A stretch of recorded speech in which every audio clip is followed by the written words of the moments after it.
Welcome to History Date Night, a World War II podcast covering the Second World War in chronological order, from the opening shots to final victory. I'm Justin, and joining me is my wife and co-host, Jenny.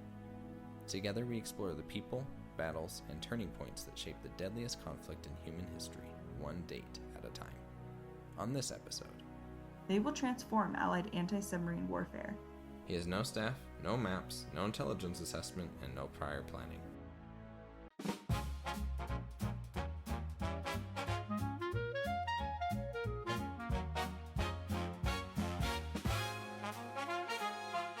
Welcome back to History Date Night. I'm Jenny. Last episode, the Mannerheim Line fell after 70 days of holding, as it was abandoned on February 15th. The Royal Navy went into a Norwegian fort and freed 299 British sailors with cutlasses. This episode, February 17th through 22nd, the man with the plan to win France finally gets his audience. A physicist in Birmingham operates a device held together with sealing wax and penny coins that will change the radar in this war. A German general plans the invasion of Norway from a tourist guidebook, and 588 German sailors die in the North Sea, killed by their own aircraft and enemy mines, on a mission to attack fishing trawlers. I'm Justin. This week also has Finland's second defensive line beginning to crack. The Gestapo and the NKVD at a mountain ski resort to coordinate against Polish resistance, Otto Kretschmer making his first appearance in our story, a Soviet spy in Tokyo filing one of the most important intelligence reports of the war, and a 5-year-old boy being enthroned as the Dalai Lama while all of this is happening. Let's get into it. Before we jump into this first part of the episode, I would like to pause and say that we're going to cover Manstein's meeting with Adolf Hitler that we mentioned 2 episodes ago in more detail. We decided to do this because a few of our sources differ on when this meeting took place, so we mentioned it in episode 21, and now, to hedge our bets, we will shed greater light on this meeting in this episode. February 17th in Berlin. It is customary for new corps commanders to dine with the Führer before assuming their command. General Erich von Manstein has just been assigned command of the 38th Army Corps in East Prussia, an appointment that was, as we've discussed, Halder's attempt to remove an inconvenient voice from the planning process.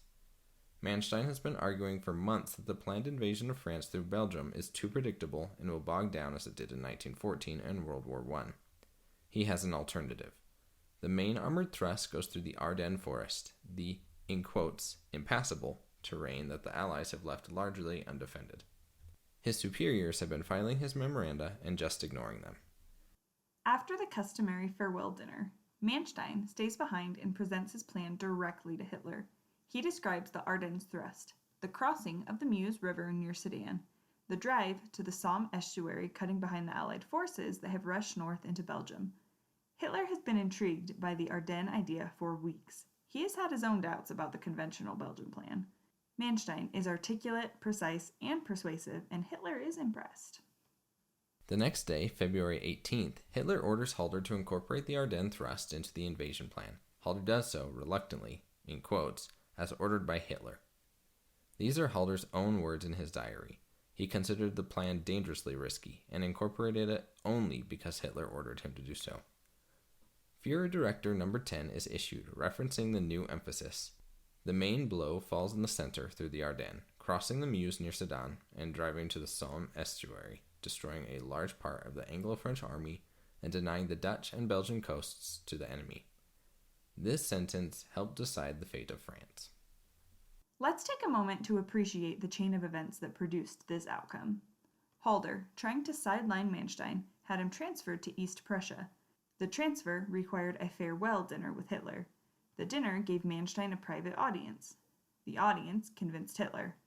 Hitler then overruled Halder and imposed Manstein's plan. Halder's attempt to remove an inconvenient general resulted directly in that general's plan becoming the official invasion strategy. History rarely provides such clean lessons about the dangers of bureaucratic maneuvering. While the invasion of France is being decided in a Berlin dining room, Finland's second defensive line is beginning to fail. The intermediate V line, a series of positions roughly 12 miles behind the Mannerheim line, described in Finnish planning documents as a secondary defensive position, is in reality, as one source bluntly puts it, more a line on paper than an actual fortified line. By February 19th, Soviet troops are penetrating the V-line as deep as 1 kilometer in places. By February 21st, advances in the V-line are beginning to move toward Viipuri, Finland's second city, about 80 miles northwest of Leningrad on the Karelian Isthmus. The Finnish High Command is also an internal crisis. Field Marshal Mannerheim relieves Lieutenant General Hugo Osterman as commander of the Isthmus Army on February 19th and replaces him with Lieutenant General Erich Heinrichs. What is remarkable is how Mannerheim handles the change, or rather, how he does not handle it. He telephones Heinrichs in the morning and says, "I have nominated the general from this day on as the commander of the Isthmus Army," and leaves Heinrichs to deliver the news to Osterman himself. Mannerheim was well known, apparently, for his reluctance to deliver bad news in person. When Heinrichs arrives at Osterman's headquarters that afternoon, Osterman is sitting at his desk. Heinrichs asks how he is. "Well," says Osterman. He obviously hasn't heard anything. Heinrichs tells him what Mannerheim said, and there is a pause. Then Osterman says, "Well, I guess I'm sick if the marshal says so." He begins to write his resignation, and he never again holds a frontline command. On February 20th, British and French military observers visit Mannerheim's headquarters and give, as the notes put it, vague promises of future aid but no concrete information. They cannot say how many troops are coming or when, because the Allied Supreme War Council's plan, the one officially directed at helping Finland, but is actually aimed at the Norwegian iron ore route, is still being organized. The Finns have been waiting for concrete Allied help since the war began. What they get is just another meeting. King Gustav of Sweden clarifies the Swedish position publicly on February 19th. He said, "From the first hour I informed Finland that she unfortunately could not count on military intervention from Sweden." End quote. The king of a country that shares a long border with Finland, that has been watching Finnish forces fight the Red Army for 82 days, states formally that Finland is alone. 8,000 Swedish volunteers are serving in Finland as individuals, which is both generous and nowhere near enough. Sweden remains unwilling to permit Allied transit rights. On the same day, Finland formally asks Sweden to mediate peace negotiations with the Soviet Union. Foreign Minister Tanner makes the request to his Swedish counterpart. The war continues, though. Mannerheim's Finnish spokesman describes the situation to a reporter this week. There are enormous heaps of Russian dead in front of the Finnish positions. Yet, in spite of these losses, we always feel there are tens of thousands of Russians to be sent in. We need men and material, especially planes. February 21st, University of Birmingham, a red brick Victorian university in Edgbaston, a suburb about a mile and a half southwest of Birmingham city center. In a physics laboratory, two scientists named John Randall and Harry Boot switch on a device that they have been building. The device is called a cavity magnetron. Its vacuum seals are made of sealing wax. One of its components is a stack of penny coins. It is, by appearances, a crude contraption, but what it produces is not crude at all.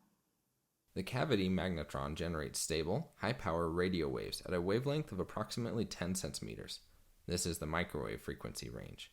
Wavelengths shorter than anything usable radar had previously operated at. Existing radar in 1940 operates at much longer wavelengths, which means the antennas must be large and the resolution is poor. A 10-centimeter radar can fit on an aircraft. It can detect a submarine's periscope. It can distinguish individual ships in a convoy. It can see through clouds and darkness with a precision that longer wave radar cannot achieve. The cavity magnetron is, without much debate, one of the most important inventions of the entire war. In September 1940, it will be taken to the United States in what becomes known as the Tizard Mission, a British delegation sharing the country's most advanced military technology with America in exchange for industrial support. American manufacturers will eventually produce 2.5 million cavity magnetrons. They will transform Allied anti-submarine warfare, air interception, and surface search. The Battle of the Atlantic is won in part by a technology that begins on February 21st, 1940, in a university lab held together with sealing wax and pennies.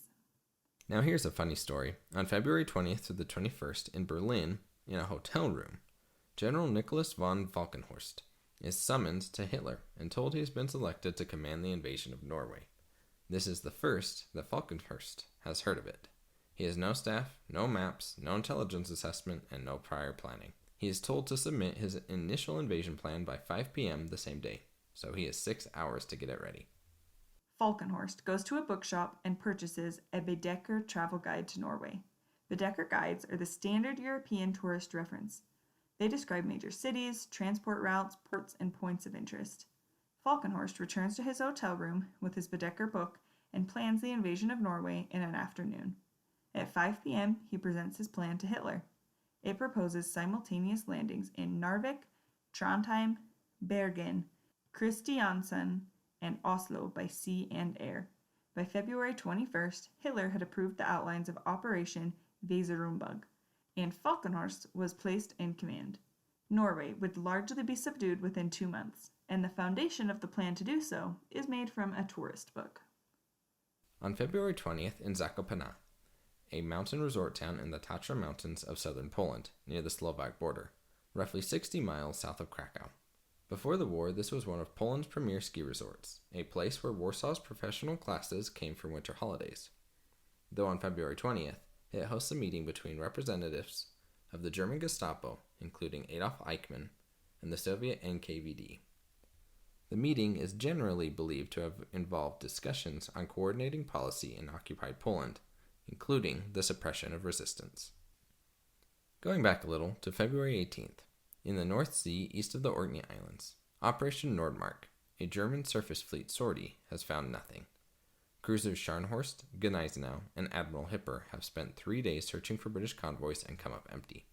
The convoy routes have been adjusted precisely to avoid these ships. The surface ships are returning to Wilhelmshaven empty-handed.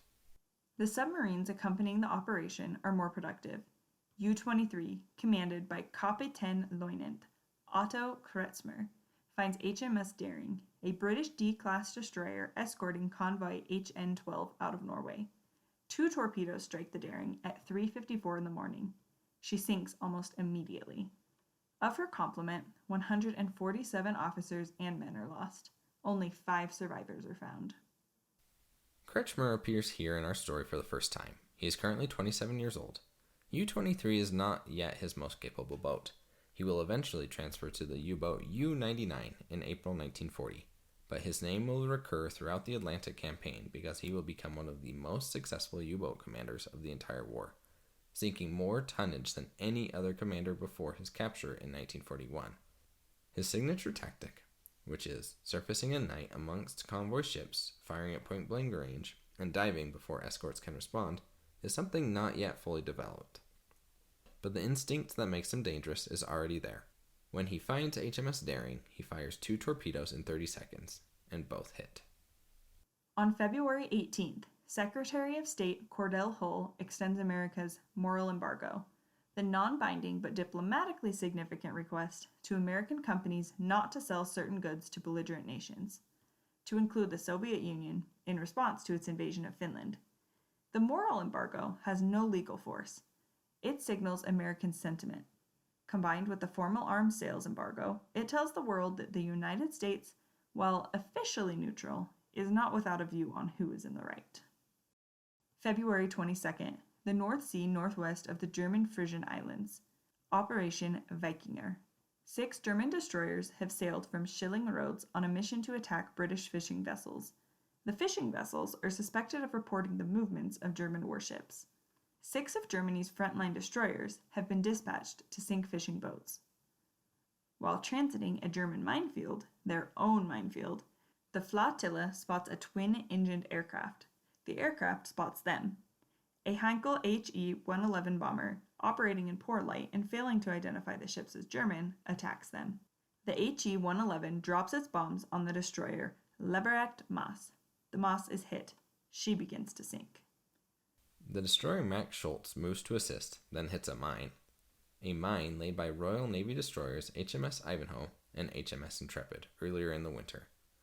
The Max Schultz sinks with all 308 men aboard, not one survivor. The Leberecht Maas loses 280 men in total. Operation Wikinger cost Germany 588 sailors to a combination of friendly fire and enemy mines, without a single British shot being fired. This is not the only Germany Navy mine mishap in this time. Germany's own mines, laid to protect its coast, also claim the U-boat U-54, which has been missing since February 20th, presumed all hands lost. 41 men are never found. Operation Wikinger is removed from the German naval record so completely that its details don't emerge until after the war. Germany does not announce the loss of the 2 destroyers and the 588 men. The official silence is itself informative. This is not the kind of failure any navy would want to explain publicly. So in conclusion, Manstein dines with Hitler and the invasion plan for France is transformed. Halder incorporates it only under orders. The cavity magnetron is operated for the first time with sealing wax and pennies, beginning the microwave radar age. Finland's V-line is already cracking, and Sweden remains unwilling to permit Allied transit. Falkenhorst plans Norway's invasion from a Baedeker tourist book in a hotel room. Eichmann and the NKVD coordinate at a ski resort. Kretschmer makes his first appearance in our war. Operation Wikinger cost Germany 588 sailors to a combination of friendly fire and enemy mines. And, meanwhile this week, a 5-year-old boy is enthroned as the Dalai Lama in Lhasa, Tibet, while all of this is happening. Next episode, Finland moves towards its final peace negotiations, and the terms the Soviets demand reflect 3 months of fighting and the fall of the Mannerheim Line. Thanks for joining us on episode 23 of History Date Night. We'll see you next time. See you then.